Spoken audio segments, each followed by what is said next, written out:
நம்மளுடைய வணிகத்தை வந்து ஒரு மிகப்பெரிய அடுத்த கட்ட நகர்வுக்கு எப்படி கொண்டுட்டு போகிறது அப்படிங்கிற விஷயம் எல்லாருக்குமே இருக்கும். ஏன்னா நம்ம பிஸ்னஸ் ஸ்டார்ட் பண்ணும்போது நம்ம வந்து ஒரு மிகப்பெரிய வணிகமாக நம்ம வரணும் அப்படின்ற ஒரு நோக்கத்தோடு தான் எல்லாருமே ஆரம்பிச்சிருப்போம். அதுக்கப்புறம் நம்ம வந்து சர்வைவல் மாதிரி ஆகிடும். நம்மளுடைய வேலைகளை வந்து தினசரி வேலைகளை பார்த்துட்டே இருக்கிறது வந்து நமக்கு வந்து ஒரு போராட்டம் ஆகிடும். அதனால் வந்து வணிகத்தை நம்ம வந்து மல்டி ஃபோல்டாக மாற்றுறது, நம்ம இப்போ பண்ணிட்டு இருக்கிற லெவலில் இருந்து இன்னும் ஒரு மிகப்பெரிய நகர்வுக்கு வந்து நம்மளை எப்படி தயார் செய்து கொள்வது அப்படிங்கிற ஒரு விஷயத்தை பற்றி தான் வந்து இன்று நம்ம சிறப்பு விருந்தினர் அவர்கள் உரையாற்ற இருக்கிறார்கள். ஆக்சுவலாக இதை வந்து ஒரு சிறிய நேரத்தில் வந்து இவ்வளோ பெரிய விஷயத்தை கம்ப்ளீட்டாக கவர் பண்ண முடியாது. நம்மளுடைய பெருமன்றத்தின் சார்பாக ஒரு நாள் பயிற்சி வகுப்பு, how to multi fold your business அப்படிங்கிற மாதிரியான ஒரு நாள் பயிற்சி வகுப்பு நம்ம பிளான் பண்ணுறோம். அதுக்கான ஒரு முன்னோட்டமாக இந்த உரை இருக்கும். சிறப்பு விருந்தினரை அழைக்கிறேன்.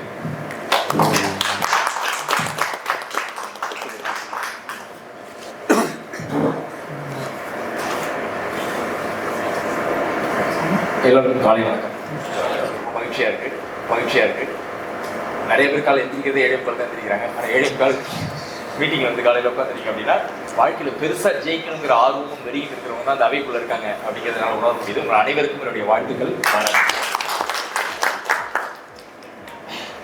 எனக்கு கொடுக்கப்பட்டிருக்கிறது 30 நிமிஷத்தில் ஒரு 3 விஷயங்கள் உங்களோட பகிர்ந்துக்கிறதுக்காக வந்தேன். அந்த 3 விஷயத்தை பகிர்ந்துக்கிறதுக்கு முன்னாடி ஒரு சின்ன டிஸ்க்ளைமர் சொல்லணும்னு நினைக்கிறேன். இந்த ஹாலில் இருக்கிற நிறைய பேர் என்னை விட அதிகம் படித்தவர்கள், என்னை விட அறிவில் சிறந்தவர்கள், என்னை விட சிறப்பாக பிஸ்னஸ் பண்ணுற நிறைய பேர் இந்த ஹாலுக்குள்ள இருக்கீங்க. உங்களுக்கு தெரியாத எந்த தகவலையும் அடுத்த 1/2 மணி நேரத்தில் நான் சொல்ல போகிறேன். நம்ம பேச போகிற எல்லா தகவலுமே உங்களுக்கு தெரிஞ்ச தகவல் தான்.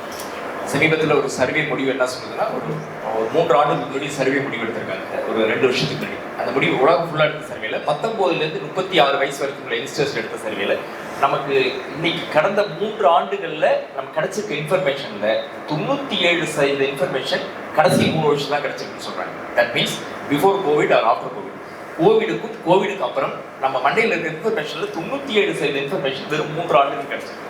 அப்படின்னு சரி, இன்ஃபர்மேஷன் தகவல்கள் வந்து கொட்டுது. நீங்கள் எதை தேடினாலும் உங்களால் ஒரு கிளிக்கில் உலகத்தின் தகவல் எடுக்க முடியும். ஒரு கட்டத்தில் தேட ஆரம்பிச்சிங்க. அதுக்கப்புறம் என்ன ஆச்சுன்னா, நீங்கள் எதை தேட ஆரம்பிச்சிங்களோ அதற்கெல்லாம் அப்பாற்பட்டு நீங்கள் எதை படிக்கணும்னு நீங்கள் முடிவு பண்ணுறது ஃபேஸ்புக்கும் இன்ஸ்டாவும் தான் முடிவு பண்ணுது நீங்கள் எதை படிக்கணும் அப்படிங்கிறது. நமக்கு எந்த தகவலை போய் தேடுறோமோ தேடுறதுக்கு சம்பந்தம் இல்லாத உங்கள்கிட்ட எந்த பொருள்லாம் விற்கணுமோ, உங்களுக்கு எந்த தகவலாம் வந்து சேரணுமோ, எந்த கம்பெனியை பற்றி, எந்த நாடை பற்றி, எந்த தலைவர்களை பற்றி உங்களுக்கு எந்த இன்ஃபர்மேஷன் உங்கள் மண்டபத்தில் போகணும் அப்படிங்கிறது எல்லாமே யாரோ முடிவு பண்ணுறாங்க. பட் சரி, இன்ஃபர்மேஷன் ஏராவில் பிஸ்னஸ் அடுத்த கட்டத்துக்கு எடுத்துகிட்டு போகிறதோ, தனி மனித வாழ்க்கையில் அடுத்த கட்டத்துக்கு உயர்வதற்கான எல்லா தகவல்களும் கொட்டி கிடக்குது. யூடியூப்லேயும், ஃபேஸ்புக்லேயும், இன்ஸ்டாவிலையும். இதை மாதிரியான நிறைய வார மீட்டிங்கில் கலந்துக்கிறீங்க. நிறைய எக்ஸ்பர்ட்ஸ் வந்து கலந்துக்கிட்டு பேசக்கூடிய வாய்ப்பு கிடைச்சிருக்கு. அதில் இன்னொரு 25-30 நிமிஷத்தில் உங்களுக்கு தெரியாத எந்த தகவலையும் உங்கள்கிட்ட சொல்ல போகிறது. ஆனால் நான் பகிர்ந்துக்கணும்னு நினைக்கக்கூடிய விஷயம், இப்போது இங்கே இருக்கிற பல பேர் என்னை விட அதிகம் படித்தவர்கள் தான். நான் அதிகமாக படிக்கலைங்க, 2 டிப்ளமா தான் படிச்சிருக்கேன். படித்து முடிச்சு சென்னையில் 17 வயசில் டிப்ளமா முடித்தேன். வந்து ஒரு 2 வருஷம் ஒர்க் பண்ணக்கூடிய வாய்ப்பு கிடைச்சி சென்னையில். 19 வயசில் எனக்கு பிஸ்னஸ் ஆரம்பித்தேன். இப்போது எங்களோட 28வது வருஷம் பிஸ்னஸ், கிட்டத்தட்ட 47 வயசு எனக்கு. இந்த 20 இயர்ஸ் ஆஃப் ஜேர்னியில் 20 வருஷம் என் லைஃப்பில் செல்ஃப் எம்ப்ளாய்டாகவே இருந்தேன். ஆண்டர்பிரனர் ஜேர்னிக்குள்ளே வரல.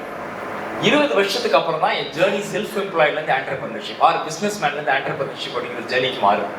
அப்போ எந்த ஒரு விஷயம் எனக்குள்ளார மாற்றத்தை ஏற்படுத்துச்சு அப்படிங்கிறதுக்கான உங்களை மாதிரி நிறைய படித்த வெவ்வேறு பேச்சுக்களை கேட்கக்கூடிய, புத்தகங்களை படிக்கக்கூடிய வாய்ப்புகள், உங்களை மாதிரி சக நண்பர்கள்ட்டேருந்து கற்றுக்கிட்ட விஷயங்களை நான் என் வாழ்க்கையில் இம்ப்ளிமெண்ட் பண்ணும்போது எனக்கு கிடைச்ச அனுபவத்தினுடைய பகிர்வாக தான் இருக்க போகுது. It's not information, it's not advice. நான் நான் உள்வாங்கின விஷயத்தை செயல்படுத்தினால என்ன நடந்தது அப்படிங்கிற 3 விஷயங்களை மட்டும் அடுத்த 1/2 மணி நேரத்தில் உங்களோட பகிர்ந்துன்னு ஆசைப்படுறேன். அதில் ஃபஸ்ட்டு டிஸ்க்ளைமர், நான் பேச போகிற எல்லா விஷயமும் உங்களுக்கு தெரிஞ்ச விஷயங்கள், தெரியாத விஷயங்களே கிடையாது. அப்போ என்னுடைய அனுபவ பகிர்வு உங்கள் கூட கனெக்ட் ஆகும்போது உங்களுக்கான இன்னொரு அனுபவமாக மாறலாம், உங்களுக்கு அனுபவமாக மாறணும் அப்படிங்கிறது தான் என்னுடைய வேண்டுகோள். சக தொழில் முனைவோர் கூட நெருங்கி பழகக்கூடிய வாய்ப்புகள் கடந்த சில ஆண்டுகளாகவே எனக்கு அதிகமாக கிடைக்கிறது.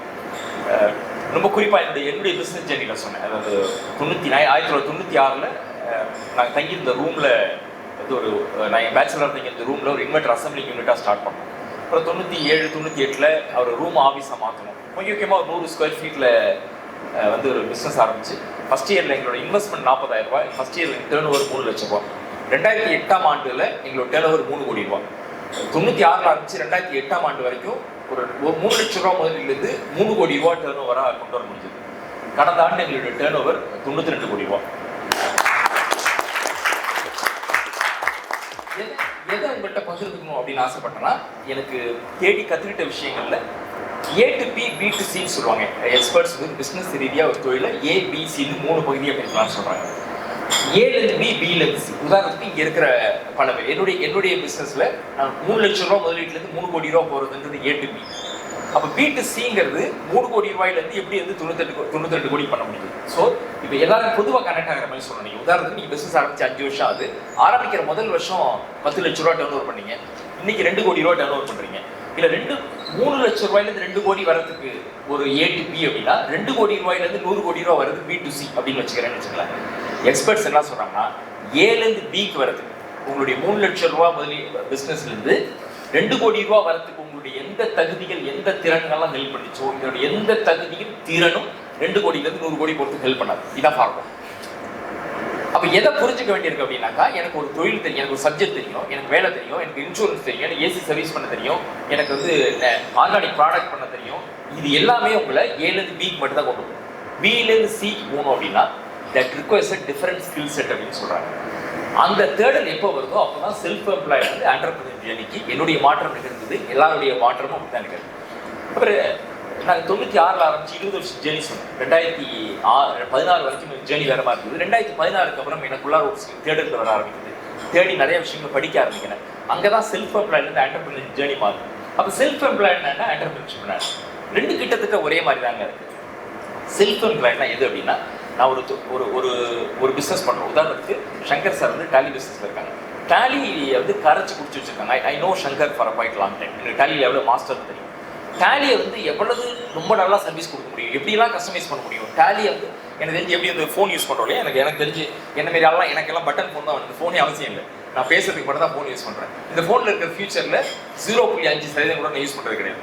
இந்த ஃபோனை வாங்கும்போது 1.25 லட்சம் ரூபா வேணுங்க. இதில் பேசும்போது என்னமோ சொல்லி விட்டாங்க, நீ தமிழில் பேசுனா ஹிந்தியில் பேசணும், எதுக்கு உங்களுக்கு நீ தமிழில் பேசுனா சைனீஸில் பேசணும். யார் கூட நான் பேசுறதே இல்லை.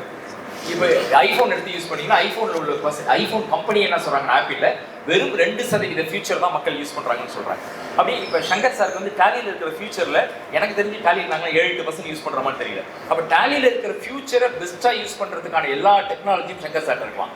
ஆனால் இப்போ உதாரணத்துக்கு சங்கர் வந்து ஒரு 5 கோடி ரூபா பிஸ்னஸ் பண்ணுறாங்க அப்படின்னு அச்சீவ் பண்ணி அப்படின்னாக்கா, இப்போ ஆரம்பிக்கும் போது 50 லட்ச ரூபா டேர்ன் ஓவர்லேருந்து 5 கோடி ரூபா வரதுக்கு சங்கர் அவர்களுடைய டேலியோட எக்ஸ்பர்டைஸ் பயன்படுது.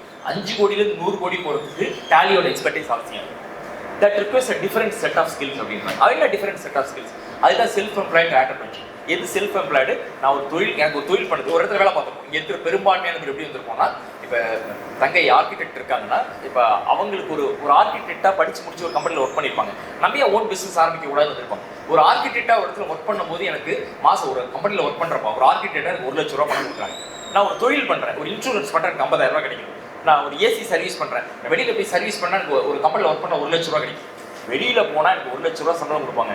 நான் பிஸ்னஸ் பண்ணி அதே 1 லட்ச ரூபாய் சம்பாதிக்கிறேன் அப்படின்னா that is self employed, that is not entrepreneurship.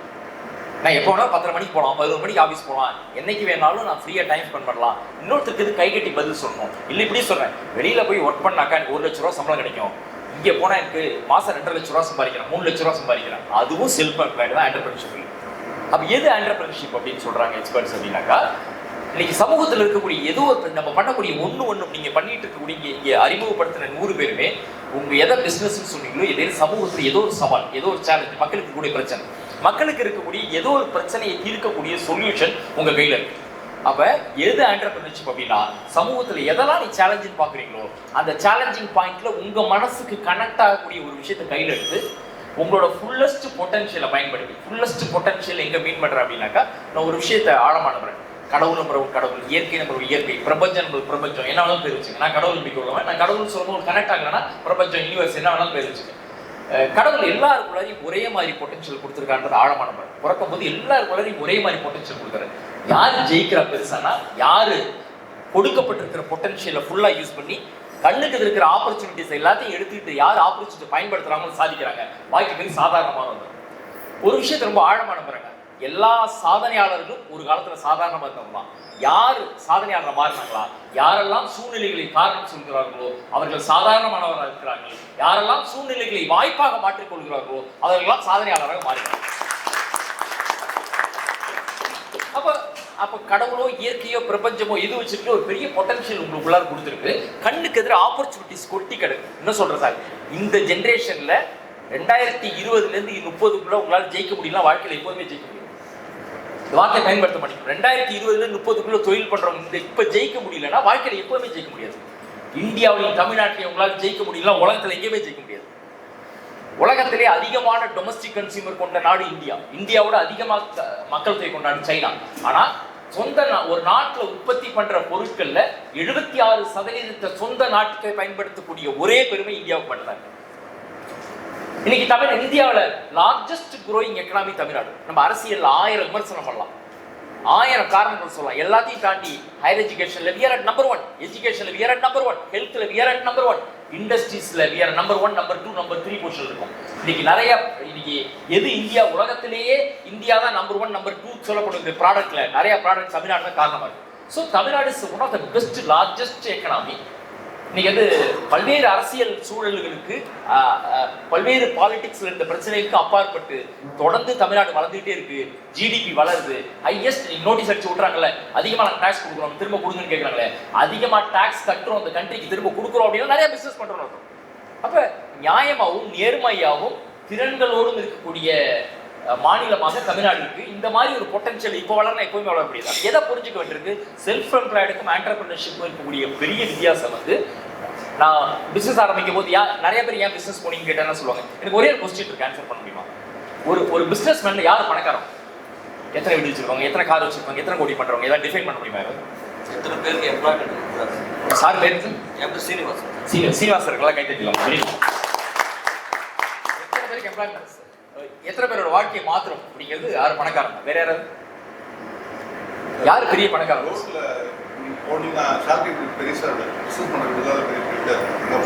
பெரிய பங்களாஸ் இருந்ததுன்னா பெரிய பணக்காரன். Very good, super sir. உங்க பேரு? நிர்மல் சார், நல்லா கேட்டுக்கலாம். சூப்பர்.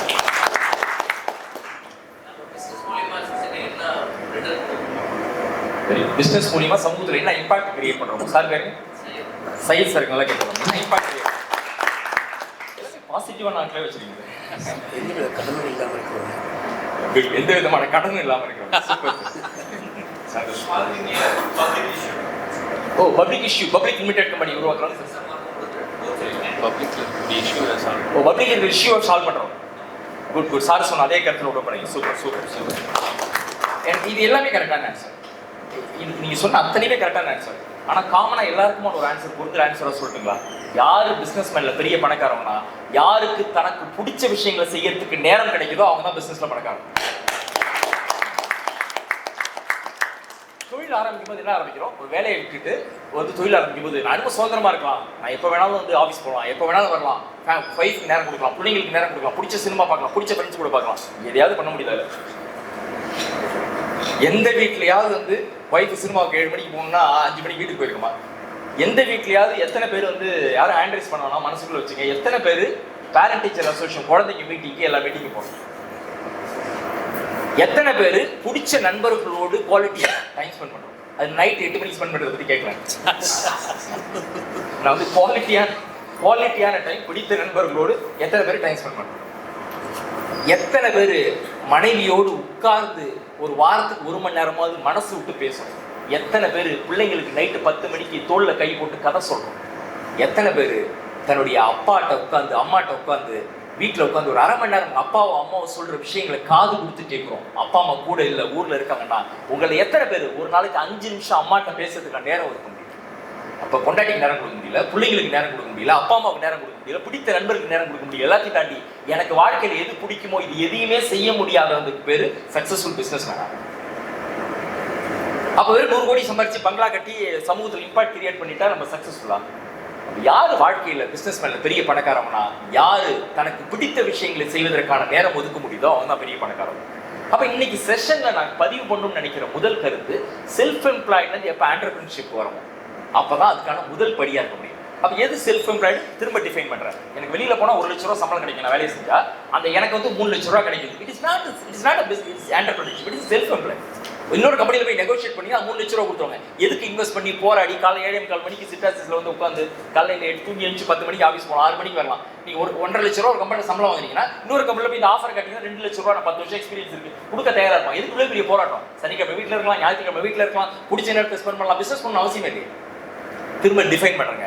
சமூகத்தில் இருக்கக்கூடிய பெரிய பிரச்சனை எதுன்னு தெரியுதோ அவங்க மனசு கனெக்ட் ஆகக்கூடிய ஒரு பிரச்சனை எடுத்து, ஒரு சேலஞ்ச் எடுத்து, இல்ல உங்களுக்கு எதுல நல்லா வருதோ, எந்த தொழில் நல்லா வருதோ அதை எடுத்து கிடைக்கக்கூடிய எல்லா கண்ணுக்கு இருக்கிற எல்லா ஆப்பர்ச்சுனிட்டியும் பயன்படுத்தி உங்கள் ஃபுல்லஸ்ட் பொட்டன்ஷியலை போட்டு நீங்களும் வளர்ந்து சமூகத்திலையும் பெரிய இம்பாக்ட் கிரியேட் பண்ணி உங்க ஒரு முழுமையான ஹோலிஸ்டிக் லைஃப் யார் லீட் பண்றாங்களோ அவங்க தான் சக்சஸ்ஃபுல் பிசினஸ் மேன், அவங்க தான் சக்சஸ்ஃபுல் ஆண்டர்.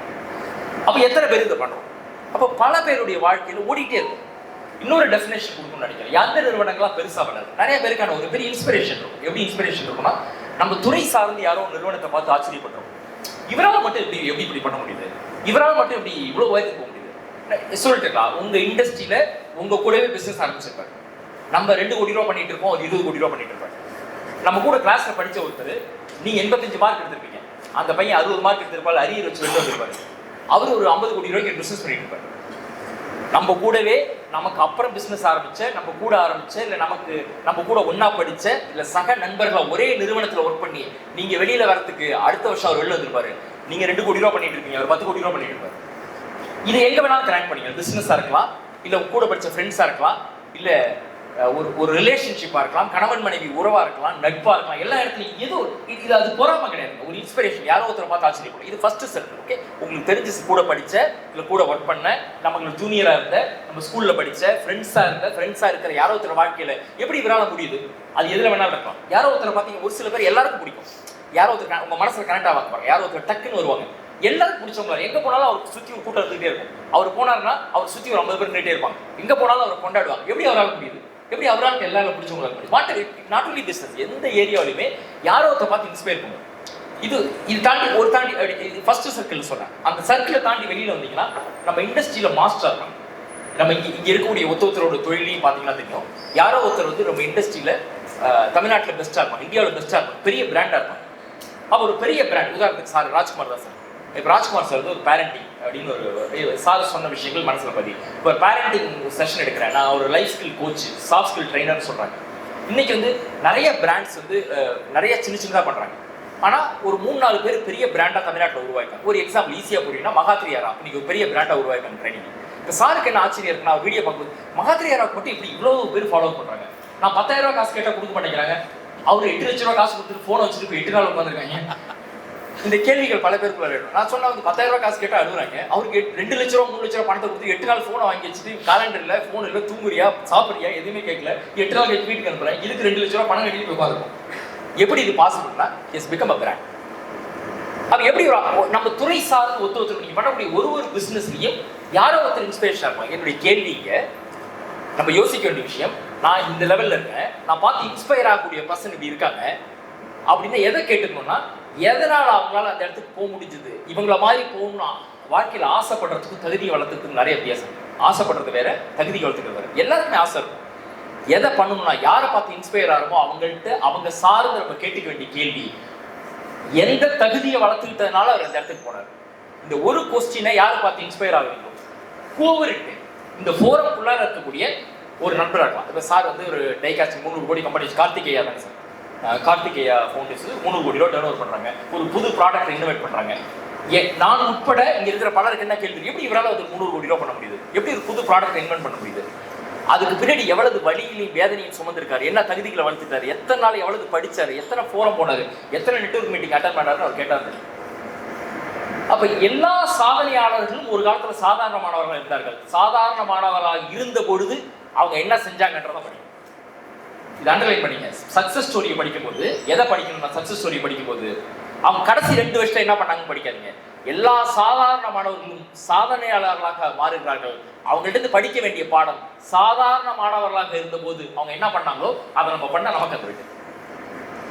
அப்ப பல பேருடைய வாழ்க்கையிலிருந்து வெற்றியையோ தோல்வியிலையோ பாடம் கத்துட்டே இருக்கும். அப்படி இந்த பிஸ்னஸ் சார்ந்து நமக்கு ஃபர்ஸ்ட் பாயிண்டாக நம்ம இன்னைக்கு பார்த்துருக்கு செல்ஃப் எம்ப்ளாய்மெண்ட் ஆண்டர்பிரினர்ஷிப் மாறணும். ஆண்டர்பிரினர்ஷிப் எப்போ மாறுறோமோ அப்போ தான் பிஸ்னஸ் வந்து நெக்ஸ்ட் லெவலுக்கு ஸ்கேல் அப் ஆகும். அப்போ நெக்ஸ்ட் லெவல் ஸ்கேல் அப் ஆகும். இப்போ பாயிண்ட் நம்பர் 1க்கு வர A to B, B to C சொன்னோம்.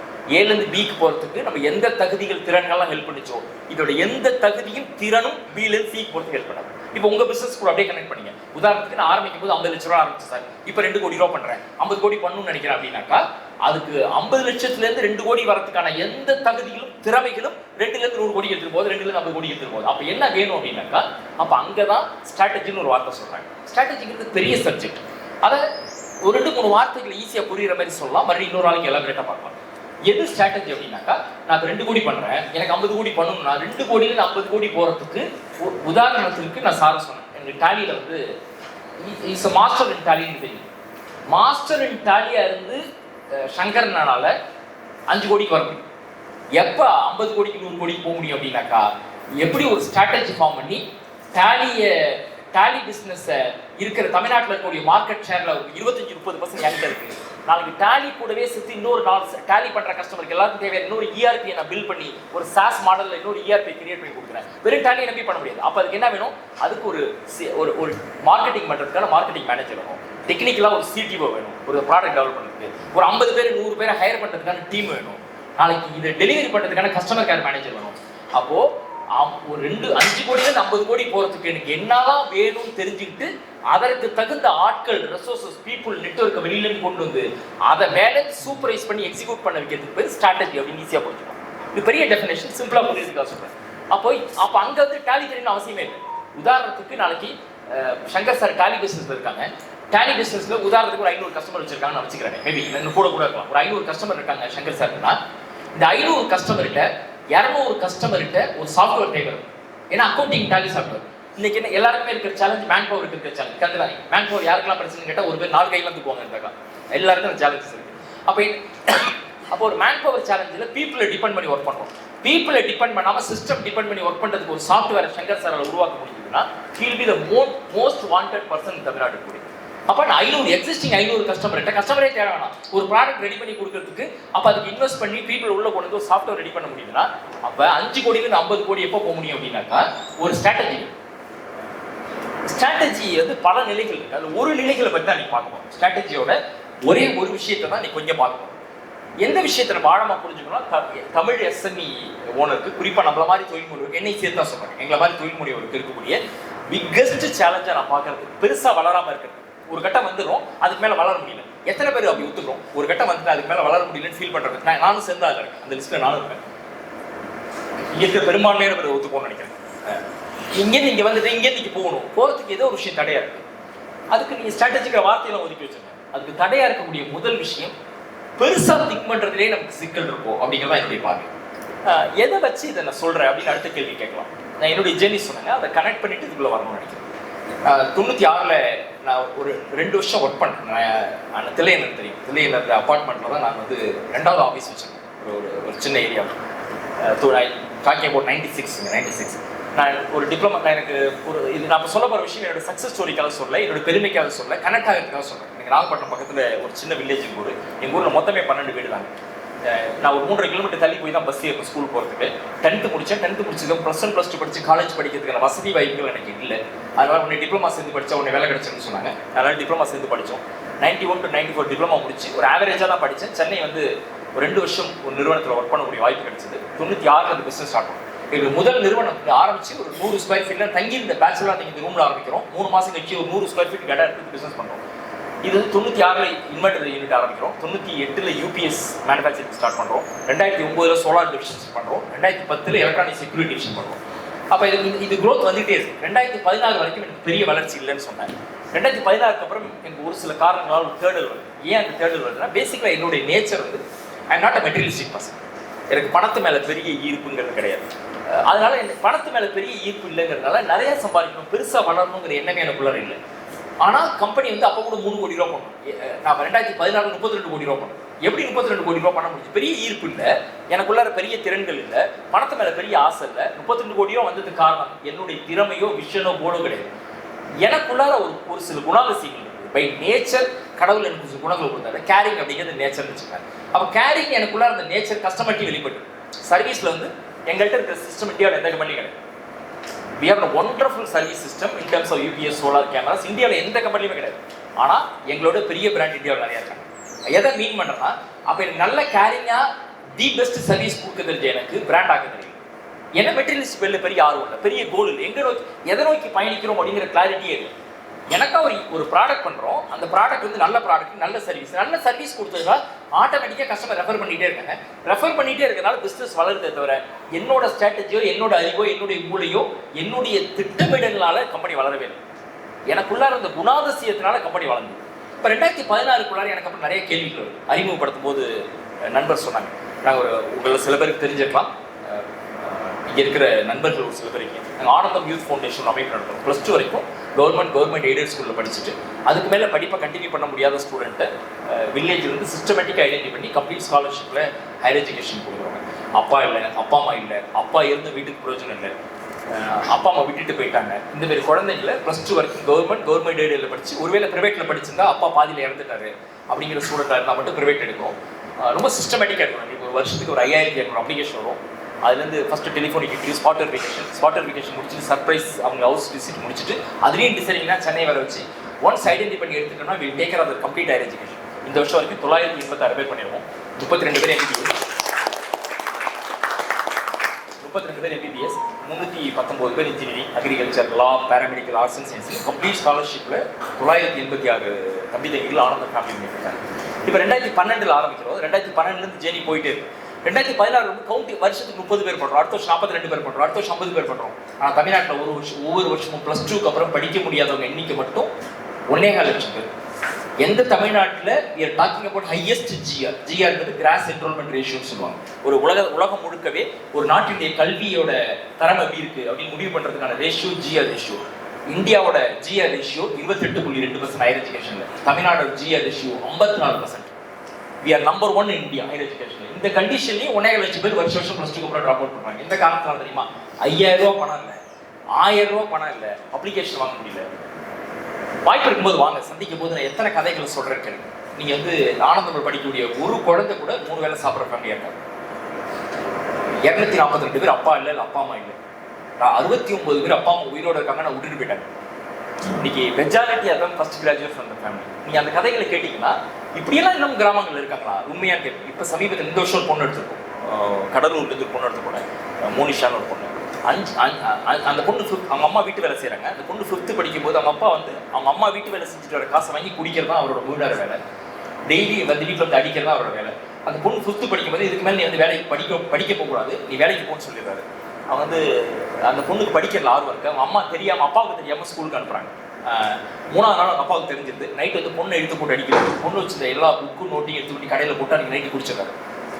அதுக்கப்புறம் பெரிய போராட்டம் நடக்குது. அப்பா எங்கேயோ ஒரு பிரச்சனை இல்லை, வெளில போயிடுறாரு. அப்பா எங்கே இருக்காரு வரைக்கும் தெரியும். அந்த ஃபேமிலியில் அப்பாவை கண்டுபிடிக்க முடியல, எங்கேயோ இருக்காரு. அவங்க அம்மா ஒரு வீட்டு வேலை பார்த்துட்டு இருக்காங்க. ஒரு முருகன் டெக்ஸ்டைல் கடலூர் ஒரு கம்பெனியில் ஒரு 7000 ரூபா சம்பளத்துக்கு ஹவுஸ் கீப்பிங் வேலை பார்க்குறாங்க. அந்த பொண்ணுக்கு ஒரு தங்கை.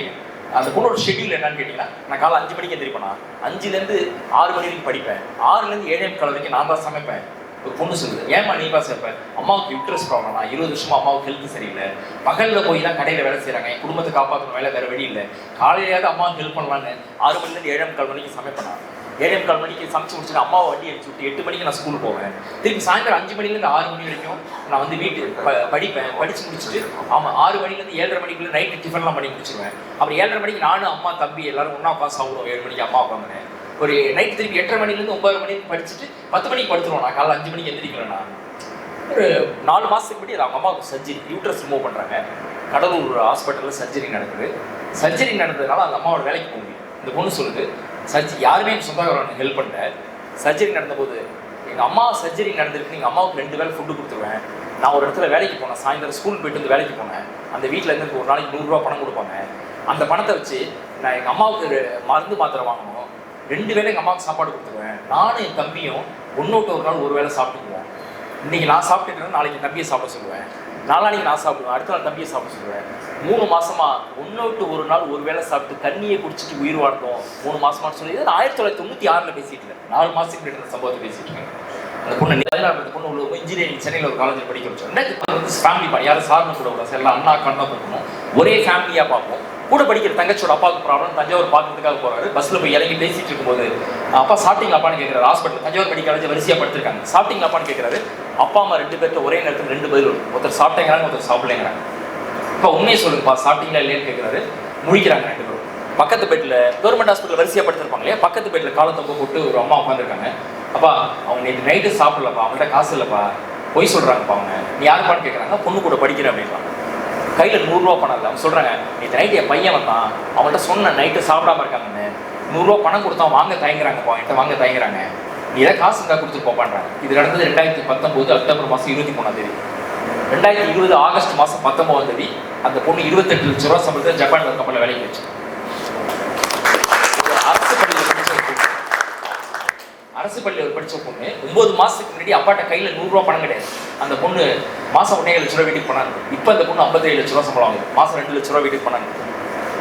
எதுக்கு இந்த கருத்தை உங்கள்கிட்ட பகிர்ந்து நினைக்கிறேன். இப்படி தேவைகள் அதிகமாகிட்டே இருக்கு. இந்த 2012 ஆனந்தம் ஸ்டார்ட் பண்ணுறோம். தேவைகள் அதிகமாகும் போது நிறைய பேர் இங்கே இருக்கிற நிறைய பேர் நல்ல உள்ளங்களோட தான் ஆனந்தம் நடத்தும். இதை நான் ஒரு ஆள் பண்ணுறது விஷயங்கள் நிறைய பேர் நான் ஒருத்தர் படிக்க வைக்கிறேன், 2 பேர் படிக்க வைக்கிறேன், 5 பேர் படிக்க வைக்கிறேன், 10 பேர் படிக்க வைக்கிறேன். நான் ஒரு ஸ்டூடெண்ட் ஸ்பான்சர் பண்ணுறேன், நிறைய பேர் வரதுனால தான் பண்ண முடியும். இது தேவை அதிகமாகிட்டே இருக்கு. அப்போ என்னன்னா தேவை அதிகமாகிட்டு இருக்கு. வெளி உலகத்தை மட்டுமே நம்பி இருக்கும். நம்மளோட கான்ட்ரிபியூஷன் அதிகமாகும் அப்படிங்கும்போது ஏன் நம்மள்ட்ட நல்ல ப்ராடக்ட் இருக்கு, நல்ல சர்வீஸ் இருக்கு, இன்னும் நிறைய சம்பாதிச்சாக்கா இன்னும் நிறைய பண்ண முடியுன்ற ஒரு உந்துதல் எனக்குள்ள வர இருக்கு. அதை தான் நான் அடிக்கடி பர்பஸ் டிஃபைன் பண்ணுவேன். வாழ்க்கையில் ஒருத்தருக்கு ஒரு பர்பஸ், ஒருத்தருக்கு வேறும். என்னுடைய வாழ்க்கையில் பர்பஸ் என்ன தெரியுங்களா? 9 லட்சம் பேருக்கு எஜுகேஷன் கொடுக்கும். அதான் வாழ்க்கையினுடைய பர்பஸ். ஆனந்தம் யூனிவர்சிட்டி அப்படிங்கிற ஒரு ஆகப்பெரிய யூனிவர்சிட்டி உருவாக்கி மொத்த இந்தியாவுக்கான மாடலாக இருக்கும். எப்படி இருக்குன்னா இந்த யூனிவர்சிட்டி மாதிரி தான் எஜுகேஷன் சிஸ்டம் இருக்கும். இங்கே எப்படி வாழ்க்கை கல்வியை சொல்லிக் கொடுக்குறாங்களோ அப்படிதான் சிஸ்டம் இருக்கணும். ஒரு மாடல் இன்ஸ்டியூஷனாக மாறும்.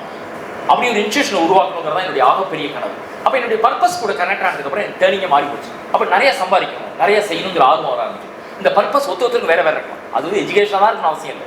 எஜுகேஷனாக இருக்கலாம், சொசைட்டி சர்வீஸாக இருக்கலாம், அது சோஷியல் சர்வீஸாக இருக்கணுன்ற அவசியம் கூட கிடையாது. பஸ்ஸரெல்லாம் நான் வந்து ஒரு இப்படி ஒரு வாழ்க்கையை வாழணும், 4 வீடு கட்டணும் கூட இருக்கலாம், நத்திங் ராங்கு. அப்போ ஏதோ ஒரு பர்பஸ் லைஃப்பில் பிடிச்சி இருக்கும். நான் அடிக்கடி சொல்றது ஒன்று, நம்ம பர்பஸை அடைவதற்கான டூல் தான் நம்முடைய பிஸ்னஸ். பர்பஸ் ஒருத்தருக்கு மாறும், அதை அடைவதற்கான ஒரு டூல் தான் பிஸ்னஸ். அப்போ எனக்கு இந்த பர்பஸும் பிஸ்னஸ் என்னை கனெக்ட் ஆச்சோ வாழ்க்கை தேட ஆரம்பிச்சு, நிறைய தேட ஆரம்பிக்கிறேன், தேடி படிக்க ஆரம்பிக்கிறேன், நிறைய அமைப்புகள் கூட நினைச்சிக்க ஆரம்பிக்கிறேன். அப்போ தான் நான் வந்து கற்றுக்கிட்டு 2018 இம்ப்ளிமெண்ட் பண்ண ஆரம்பிக்கிறேன் நிறைய விஷயங்கள். 19 கோவிட் இருந்துச்சு. நாங்கள் 2019 32 கோடி ரூபா டர்ன் ஓவர் பண்ணோம். அடுத்த வருஷத்துக்கு 45 கோடி ரூபா டார்கெட் ஃபிக்ஸ் பண்ணிடுவோம். நாங்கள் டார்கெட் ஃபிக்ஸ் பண்ணி வேலை செய்ய ஆரம்பிக்கிறோம். 2 மாதத்துல கோவிட் இருந்துச்சு. என்னோட இப்போ தான் நமக்கு புத்தி வந்து பிஸ்னஸ்குள்ளே பண்ண ஆரம்பிச்சிருக்கோம். நமக்கு வந்து இப்போ கோவிட் இருந்துச்சு. ஒரு 10 நாள் எனக்குள்ள நிறைய கன்ஃபியூஷனுங்க. 10 நாளைக்கு அப்புறம் நிறைய கேள்விகள் எனக்குள்ள எடுக்குது. என்ன பண்ண போகிறோம்? இப்போ தான் ஒரு 2 வருஷமா பிஸ்னஸ் ஃபோக்கஸ் பண்ணுறோம், பெருசாக எடுத்துகிட்டு போகணும்னு நினைக்கிறோம். கோவிட் வந்து எடுத்துகிட்டு போகணும் கிடைச்சது. 10 நாளைக்கு திடீர்னு காலையில் 3 மணிக்கு ஒரு நாள் எந்திரிச்சு உட்காந்து நிறைய எழுத ஆரம்பித்தேன். எனக்குள்ள நிறையா கேள்விகள் இருக்குது. அந்த கேள்விகளோட விடை தான் மார்க்கெட் சைஸ், மார்க்கெட் ஷேர் அப்படிங்கிற ஒரு பார்வை. அந்த மார்க்கெட் சைஸ், மார்க்கெட் ஷேரை பற்றி நான் படித்த விஷயங்களை யோசிக்கிறேன். இப்போ 32 கோடி பண்ணிட்டேன். அடுத்த வருஷம் 45 கோடிக்கு டார்கெட் ஃபிக்ஸ் பண்ணுவோம். 32லேருந்து 45 கோடி நீங்கள் மார்க்கெட்டுக்கு கோவிட் டைமில் பண்ண முடியாதோ அப்படின்னு சந்தேகங்கள் வந்தபோது நான் படித்த மார்க்கெட் சைஸ் ஷேர் எனக்குள்ள கேள்வியில் இருந்துச்சு. நாங்கள் அன்னைக்கு டேட்டுக்கு நாங்கள் யூபிஎஸ், சோலார், சிசிடிவி கேமராவோட ரூஃப்டாப் சோலார் மட்டும் சொல்கிறேன், ஒரு போர்ஷன் மட்டும் எங்களுடைய மார்க்கெட் சைஸ் 1500 கோடி ரூபா. நாங்கள் சர்வீஸ் பண்ணுற ஏரியாவில் மட்டும் தமிழ்நாட்டில் எங்கெல்லாம் சர்வீஸ் பண்ணுறோமோ 1500 கோடி ரூபா மார்க்கெட். நாங்கள் பண்ணிட்டு இருந்து வெறும் 32 கோடி ரூபா. எனக்கு எந்த நம்பிக்கை வந்துன்னா 1500 கோடி ரூபாய்க்கு மார்க்கெட் இருக்கு, அதில் வெறும் 32 கோடி தான் நான் பண்ணுறேன். இன்னொரு 1750 கோடி ரூபாய்க்கு இங்கே பிஸ்னஸ் நடந்துட்டு இருக்கு. யாரோ வித்துக்கிட்டு இருக்காங்க, யாரோ வாங்கிட்டு இருக்காங்க. நான் தான் அங்கே இல்லை. நான் எங்கே என்னோட ப்ரெசன்ஸ் வருதோ என்னால் 10 கோடி ரூபாயிலேருந்து எடுக்க முடியாதா? 1750 கோடி ரூபா மார்க்கெட்லேருந்து 10 கோடி ரூபாய் எடுக்க முடியாதான்ற கேள்வி எனக்கு எப்போ வந்ததோ அப்போ எனக்கு தெரியப்படுந்துச்சு. அப்போ எந்த செக்மெண்ட்டில் நான் இல்லைன்ற கேள்வி எனக்கு கேட்க ஆரம்பிக்கிறேன். இந்த செக்மெண்ட்டில் தான் நான் இல்லைன்ற கேள்வி எனக்கு கேட்க ஆரம்பிக்கிறேன். அப்போ எனக்குள்ள வர கேள்விகளில் ஆட்டோமொபைலில் எந்த கம்பெனிலாம் நான் இல்லை, எஜுகேஷன் செக்டரில் எந்த கம்பெனிலாம் நாங்கள் பண்ணலை, ஃபார்மா கம்பெனியில் எந்த இண்டஸ்ட்ரிலாம் இல்லைன்னு லிஸ்ட் எடுக்கிறோம். கோவிட் டைமில் லிங்க்டின்ல அந்த கம்பெனி கூட தான் கனெக்ட் பண்ணுறோம், மெயில் வழியாக கம்யூனிகேட் பண்ண ட்ரை பண்ணுறோம். ஒரு 250 கம்பெனி லிஸ்ட் எடுத்து இந்த 250 கம்பெனி கூட தான் ஒர்க் பண்ண போகிறோம்னு முடிவு பண்ணுறோம். சார் நீங்கள் நம்புவீங்களான்னு தெரியல, 32 கோடி டார்கெட் ஃபிக்ஸ் பண்ணோம். 45 கோடிக்கு 32 கோடிலேருந்து 45 கோடி ஆகணும்னு முடிவு பண்ணோம் சார். 12 மாதத்தில் பண்ண வேண்டிய பிஸ்னஸ் 6 மாதத்தில் 48 கோடி ரூபா பண்ணோம். அதுக்கு ஒரே ஒரு விஷயம் தான் காரணமா இருக்கு. எது தெரியுங்களா? எனக்கு மார்க்கெட் சைஸ் மார்க்கெட் ஷேரை பத்தி படிச்ச விஷயங்கள் நம்பிக்கை கிடைச்சது.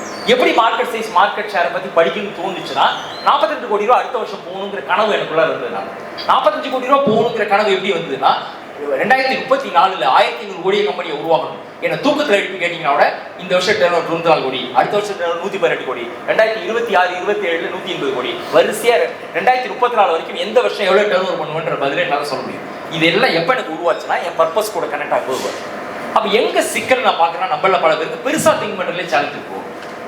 பெருசா திங்க் பண்றதுல என்ன சேலஞ்ச் அப்படின்னாக்கா எப்ப பெருசா யோசிக்கிறது என்ன யோசிக்கிறோம்னா பெருசா யோசிக்கணும். இங்கே இது மாதிரி மீட்டிங் அட்டன் பண்ணும்போது யாரும் பேச்சு கேட்கும் போது ஒரு வீடியோ பார்க்கும்போதோ நம்மளும் பெருசா பண்ணணும். சின்னதா ஒரு பொறி தட்டோடனே ஓங்கி இன்னொரு விஷயம் மண்டையில் தட்டும். அதெல்லாம் தெரியுமா நம்மளால அதெல்லாம் முடியுமா?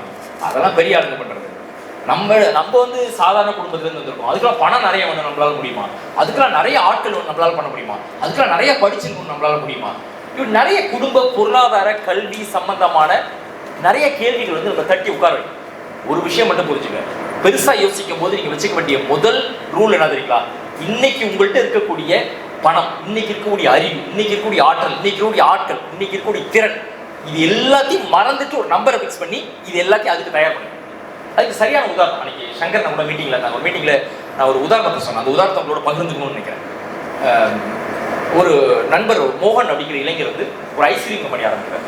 சின்னதாக வந்து ஒரு ஐஸ்கிரீம் ஆரம்பிக்கிறது 1978. அந்த ஐஸ்கிரீம் வந்து ஒரு சென்னையில் அப்போ வந்து 4 கம்பெனி தான் ஐஸ்கிரீம் பண்ணுறாங்க. 78லேருந்து 90 வரைக்கும் 4 கம்பெனி ஐஸ்கிரீம் கம்பெனி இருக்காங்க. இவரும் ஒருத்தர் இது பிஸ்னஸ் பண்ணிகிட்டே இருக்காங்க. சின்ன இன்னோவேட்டிவாக முயற்சிகள் பண்ணி அப்படி ஐஸ்கிரீம்லாம் விற்க ட்ரை பண்ணுறாரு. நார்த் மெட்ராஸில் விற்கிறாரு, ஒரு கடை போடுறாரு. நைட்டு சினிமா பார்க்கும்போது ஐஸ்கிரீம் கொடுக்க ட்ரை பண்ணுறாரு. இன்னும் முயற்சிகள்லாம் பண்ணுறாங்க. பெருசாக வளரலாம் ஆனால் பண்ணிகிட்டே இருக்காங்க. 93ல் ஒரு 5 கோடி ரூபா 6 கோடி ரூபா டர்ன் ஓவர் இருக்கு. அப்போ ஒரு எம்என்சி கம்பெனி ஐஸ்கிரீம்காக உள்ள வராங்க. பெருசாக டிவியில் பேப்பரில் ஆடு கொடுக்க ஆரம்பிக்கிறாங்க. பல லட்சம் ரூபா முதலீடு பண்ணுறாங்க அட்வர்டைஸ்மெண்ட்டுக்கு. இவங்களால யாராலுமே தாக்கு பிடிக்க முடியல. அந்த கம்பெனி என்ன முடிவு பண்ணுறாங்கன்னா 4 கம்பெனி தான் இருக்கு, சின்ன ஆட்கள் 4 பேர் வாங்கிட்டா நம்ம தான் மோனோபோலி விலை ஏற்றி வித்தரலாம் அப்படின்னு முடிவு பண்ணுறாங்க. 4 கம்பெனி வாங்குறதுக்கு விலை பேசுறாங்க. 3 கம்பெனியை வாங்கிட்டாங்க. 4வது கம்பெனியா மோகன் வராங்க. மோகன் வந்து விற்க முடியாதுன்னு சொல்லிடுறாரு. இந்த 3 நண்பர்கள் இவர்கிட்ட கன்வின்ஸ் பண்றாங்க, எனக்கு 8 லட்ச ரூபா கொடுத்தா கம்பெனி, நீ எத்தனை வருஷம் ஆனாலும் 8 லட்ச ரூபா சம்பாதிக்க முடியுமான்னு தெரியல. அதனால 8 லட்ச ரூபாய் வாங்கி தயவுசெய்து கம்பெனியை வித்துரு, இது இன்வெஸ்ட் பண்ணி வேற ஏதாவது சம்பாதிச்சுக்கலாம் அப்படின்னாங்க. அவர் விஷயம் சொன்னாரு, நான் 13,000 ரூபாய் முதலீடு இந்த கம்பெனி ஆரம்பிச்சேன். இன்வெஸ்ட் பண்ணும்போது இன்னைக்கு ஒரு 5 கோடி 6 கோடி ரூபா பண்றேன். ஒன்று செய்யறேன், நானும் பெரிய எம்என்சி போட்டி போடுவோம். என்னைக்கு நான் லாஸ் வரேன்னு சொல்றேன், லாஸ் ஆகும். என்னைக்கோ ஒரு நாளைக்கு என்னோட முதலீடு 13,000 ரூபாய் வரும்ல, அன்னைக்கு எடுத்துட்டு வெளியில வந்துரு, அது வரைக்கும் போராடுறேன் அப்படின்னாரு. அது வரைக்கும் போராடுறாரு. 1996ல் அவரு அப்போ 5 கோடி ரூபா 6 கோடி ரூபா பிசினஸ் பண்ணிட்டு இருக்கும்போது ஒரு பேட்டியில சொல்றாரு, நான் 2025ல் 10,000 கோடி ரூபா பிசினஸ் கம்பெனி உருவாக்கும் அப்படின்னு சொல்றாரு. இப்ப 1996ல் 10,000 கோடி கம்பெனி உருவாக்கும்னு சொல்றாரு. நீ 10,000 கோடி கம்பெனியை உருவாயிருக்கானா அடுத்த வருஷம் உருவாக போகுது. அந்த மோகன் இளைஞரோட பேர் தான் சந்திரமோகன். அந்த கம்பெனி பேர் தான் அருண் ஐஸ்கிரீம் ஆரோக்கிய மில்க் ஹட்சன் ப்ராடக்ட். அப்ப அருண் ஐஸ்கிரீம் நான் எங்க உதாரணம் வந்து பில் கேட்ஸ், நீங்க அது அமெரிக்காவில் இருக்கிற ட்ரம்ப்லாம் சொல்ல, நம்ம ஊர்ல உங்களை விட என்னை விட குறைவாக படித்த சாதாரண பொருளாதாரத்தில் பின்தங்கிய ஒரு தொழில் முனைவோர் எக்ஸ்பீரியன்ஸ் சொல்றாங்க. அப்ப 1998ல் அவர்கிட்ட 10,000 கோடி பணம் இருந்தா இல்ல, 5 கோடி பிசினஸ் பண்ணாரு. அன்னைக்கு பணம் இல்லை, அதுக்கான ஸ்கில் செட் இல்லை, அதுக்கான திறன் இல்லை, அதுக்கான ஆட்கள் எதுவுமே இல்லை. ஆனா ஒரு நம்பரை பிக்ஸ் பண்ணி அதுக்கான திறன்களை வளர்த்துக்கிட்டாரு, அதுக்கான ரிசோர்சஸ் உருவாக்குறாரு. அவ பெருசா யோசிக்கணும் போது நம்ம மைண்ட்ல வர வேண்டிய மிக முக்கியமான விஷயம், இன்னைக்கு உங்கள்கிட்ட இருக்கக்கூடிய பணம், அறிவு, ஆற்றல், ஆட்கள் இது எல்லாத்தையும் மறந்துட்டு ஒரு நம்பரை பிக்ஸ் பண்ணிட்டு பண்ணு. உதாரணத்துக்கு இங்க இருக்கிற ஒருத்தர் 1 கோடி ரூபாய் பண்ணு. சமீபத்தில் இன்னொரு உதாரணம் கூட சொன்னேன். ஈரோட்டில் ஒரு செஷன் இருக்கும். ஒரு சகோதரி வந்து மெடிக்கல் எக்யூப்மெண்ட் பண்றாங்க. இந்த மெடிக்கல் எக்யூப்மெண்ட் பண்ற சகோதரி எவ்வளவு நம்ம டர்ன் ஓவர் பண்றீங்கன்னு கேட்டேன். 1.25 கோடி ரூபாய் பண்றேன் அப்படின்னா. என்ன ப்ராடக்ட் கேட்டால் ஒரு பிளட் வந்து குழந்தைங்களுக்கு பிளட்டை டெஸ்ட் பண்ணுறதுக்கான ஒரு இன்னோவேட்டிவான எக்யூப்மெண்ட் இந்தியாவிலே என்கிட்ட மட்டும் தான் கிடைக்கும் சார், வேற எங்கேயுமே கிடைக்காது. இம்போர்ட் பண்ணி தான் எல்லா ஹாஸ்பிட்டல் வாங்குறாங்க. அடுத்த வருஷம் நம்ம டார்கெட் சார் 2 கோடி ரூபா பண்ணிடுவோம் சார். சரி 5 வருஷம் கழிச்சு சார் 5 கோடி ரூபா நான் டார்கெட் வச்சிருக்கேன் சார்.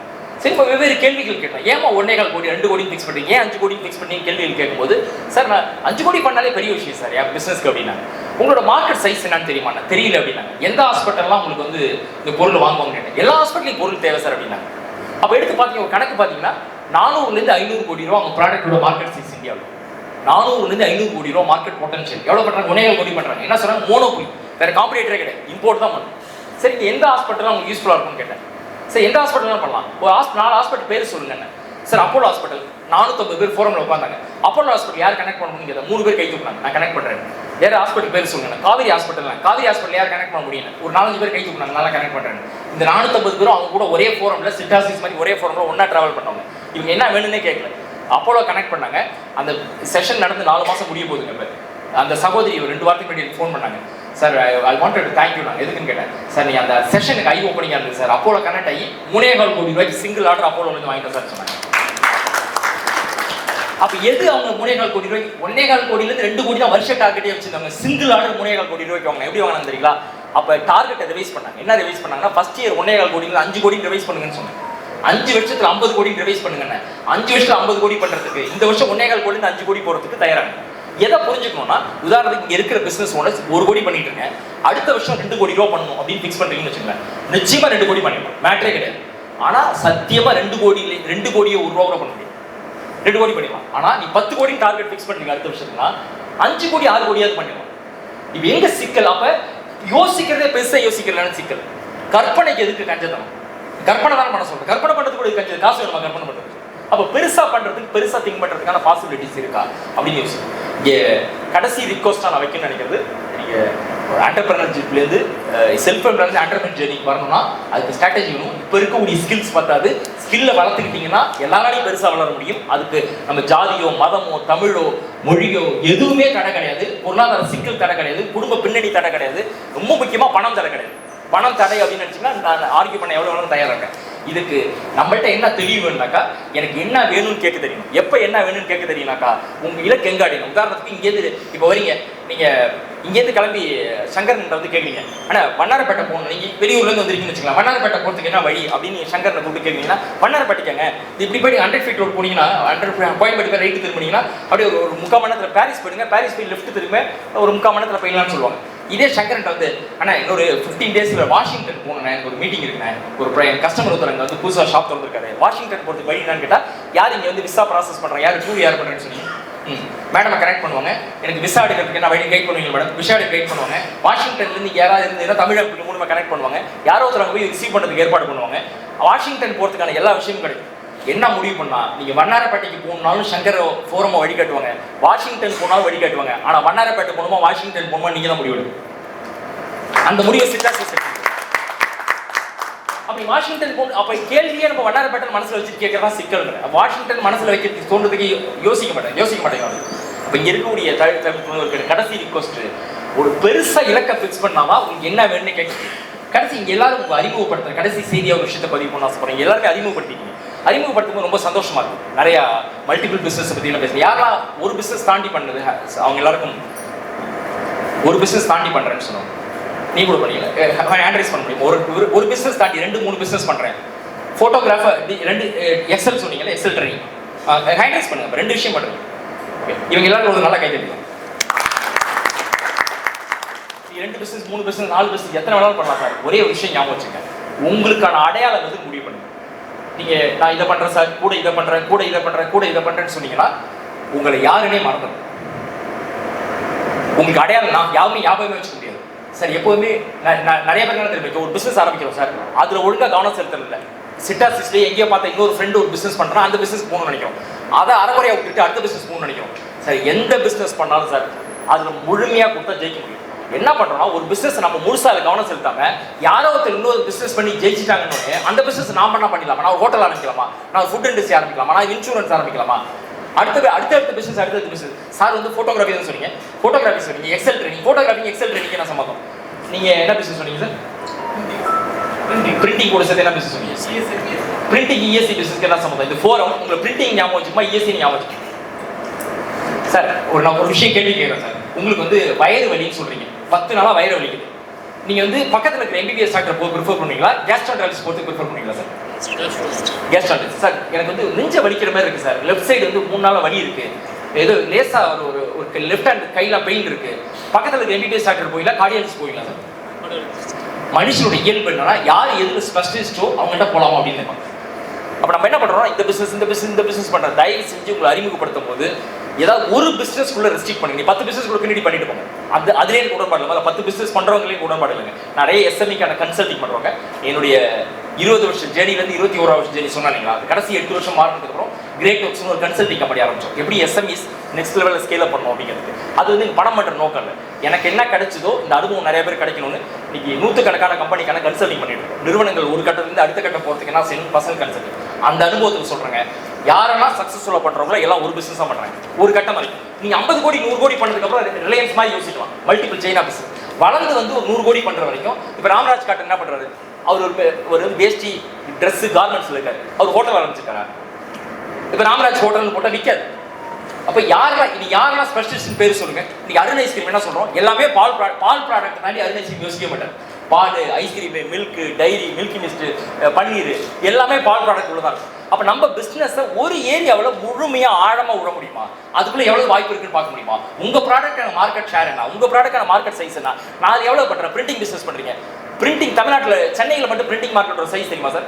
சென்னையில் மட்டும் பிரிண்டிங் மார்க்கெட்டோட சைஸ் ஆண்டுக்கு 2500 கோடி ரூபா சார். சென்னை மட்டும் தமிழ்நாடு 2500 கோடி வரைக்கும் பிரிண்டிங் பிஸ்னஸ் சென்னையில் மட்டும் நடக்குது.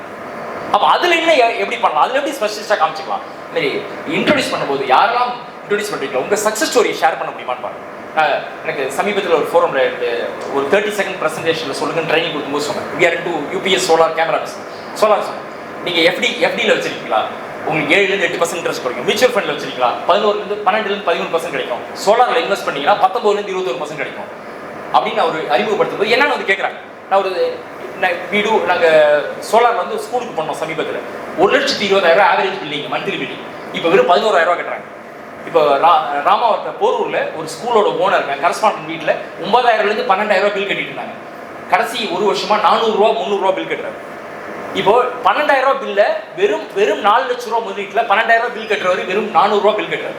இது மனசில் பதியுதா இல்லையா? நாளைக்கு சோலார் நமக்கு என்ன ஞாபகம் வரும், நான் போய் நான் சார் சொல்ல பண்ணுறேன், 100 கம்பெனி பேர் இங்கே பண்ணுறேன் சார், நான் எக்ஸ்பர்ட் சார், 28 வருஷமா பண்ணுறேன், நான் டெக்னா பிவி யூஸ் பண்ணுறேன், மோனோ யூஸ் பண்ணுறேன், பாலி யூஸ் பண்ணுறது எதுவுமே கஸ்டமருக்கு அவசியம் இல்லை. கஸ்டமருக்கு என்ன வேணும், கஸ்டமருக்கு என்ன பெனிஃபிட். நான் என்ன இப்போ 2 விஷயம் உங்கள்கிட்ட பதிவு பண்ணியிருக்கேன். ஒரு ஸ்கூலுக்கு 1,4 லட்ச ரூபாய் 11,000 பில் ஆச்சு, ஒரு வீட்டுக்கு 9,000 400 பில் ஆச்சு. இதானே வேணும். அப்போ நீ கன்க்ளூட் பண்ணும்போது நீங்கள் பிஸ்னஸ் இன்ட்ரோடக்ஷன் பண்ணும்போது உங்கள் சக்ஸஸ் ஸ்டோரியோட சொன்னீங்கன்னா எல்லாருடைய மனசுலையும் பதியும் அப்படிங்கிறத வேண்டுகோள்.